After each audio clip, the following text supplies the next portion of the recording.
Hi verse ఈ వీడియోలో రైతు రుణమాఫీకి సంబంధించి 2 లక్షల వరకు ఏదైతే చేస్తామన్నో చివరి నిమిషంలో వీరందరికీ రద్దు చేస్తూ న్యూస్ అయితే రావడం జరిగింది. దానికి సంబంధించిన న్యూస్ ఏంటి, ఎవరికి రద్దు చేస్తున్నారు, ఎందుకు రద్దు చేస్తున్నారు, ఈ వీడియోలో మీరు క్లారిటీగా తెలుసుకోవచ్చు. ఇలా రద్దు చేయడం మంచిదా కాదా కూడా మీ ఒక ఒపీనియన్ కామెంట్ సెక్షన్లో తెలియజేయండి. ఖచ్చితంగా వీడియో చూసిన ప్రతి ఒక్కరు లైక్, సబ్స్క్రైబ్, షేర్ చేయండి. మనకి తెలంగాణలో రైతు రుణమాఫీ సంబంధించి ఒక అప్డేట్ అయితే రావడం జరిగింది. రైతు రుణమాఫీ పొందాలనుకుంటున్నారో, ఎవరికైతే రైతు రుణమాఫీ రావాలి అనుకుంటున్నారో వారికి ఖచ్చితంగా అగ్రికల్చర్ పాస్బుక్, రేషన్ కార్డు కలిగి ఉన్న వారికి మాత్రమే మొదటగా ప్రియారిటీ ఇస్తూ వారికి మాత్రమే రుణమాఫీ చేసే అవకాశం అయితే ఉన్నట్లు మనకి అఫీషియల్గా న్యూస్ అయితే రావడం జరుగుతుంది. కానీ కొంతమందికి రుణమాఫీ చేయడానికి అవకాశం లేదు. అందులో ఎవరికి అంటే అంటే వీరికి చెయ్యము అంటున్నట్టు ఒక న్యూస్ అయితే రావడం జరుగుతుంది. ఎంపీలకి, ఎమ్మెల్యేలకి, ఎమ్మెల్సీకి, అదేవిధంగా ఆదాయ పన్ను కట్టే వాళ్ళకి, అదేవిధంగా ఉద్యోగులకి, వీరికి ఫస్ట్ రుణమాఫీ ఆపివేస్తే బాగుంటుంది అని చెప్పేసి ప్రతిపాదనలు అయితే పంపడం జరిగింది.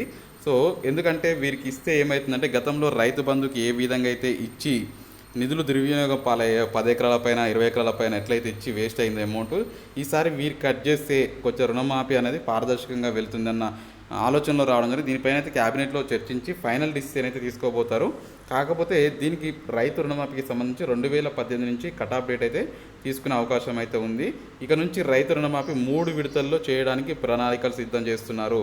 మొదటగా 50,000 లోపు ఉన్న రుణాలకి, తర్వాత 75,000 లోపు ఉన్న రుణాలు, 75,000 ఇచ్చి ₹1,00,000, ఆ తర్వాత 1,00,000 పైన ఉన్న రుణాలకి చేయాలనుకున్నాం. 1,00,000 లోపు ఉన్న రుణాలే 70% రుణాలు ఉన్నట్లు తెలుస్తుంది. సో దీన్ని బట్టి చూసుకోవచ్చు, అంచనా వేసుకోవచ్చు. మనకు దరిదాపు ఒక 20 లక్షల పైన, అంటే 22 లక్షల మంది ₹1,00,000 లోపు తీసుకున్న మెంబర్స్ అయితే ఉండడం జరిగింది. ఓవరాల్గా ఇప్పుడు వీళ్ళు ఏం చెప్తున్నారంటే, రైతు రుణమాఫీ మాత్రం ఖచ్చితంగా వీరికైతే ఎంపీలకి, ఎమ్మెల్యేలకి, ఎమ్మెల్సీలకి, ఆదాయ పన్ను కట్టే వారికి, ఉద్యోగులకి, వీరికి ఫస్ట్ ఆఫ్ ఆల్ దీని నుంచి మినహాయింపు ఇస్తే బాగుంటుంది. అంటే వీళ్ళకి ఫస్ట్ ఆఫ్ ఆల్ వీళ్ళకి ఇవ్వకుండా మిగతా వాళ్ళకి ఇస్తే బాగుంటుంది అని చెప్పి ప్రభుత్వానికి కొంతమంది రైతులు కానీ వీళ్ళంతా ఆల్రెడీ ఇంటిమేషన్ చేయడం జరిగింది. దీనిపైన అయితే క్యాబినెట్లో చర్చించి ఫైనల్గా డిసిషన్ తీసుకుంటే మళ్ళీ వీళ్ళ నుంచి వ్యతిరేకత రాకుండా ఉండడం కోసం చూసుకొని తీసుకుంటామని చెప్పేసి ఫైనల్గా చెప్తున్నారు. ఇది అల్టిమేట్గా అయితే తెలంగాణ రైతు రుణమాఫీకి సంబంధించిన క్లియర్ అప్డేట్. నచ్చితే లైక్ చేయండి, షేర్ చేయండి. Thank you for watching. Have a nice day.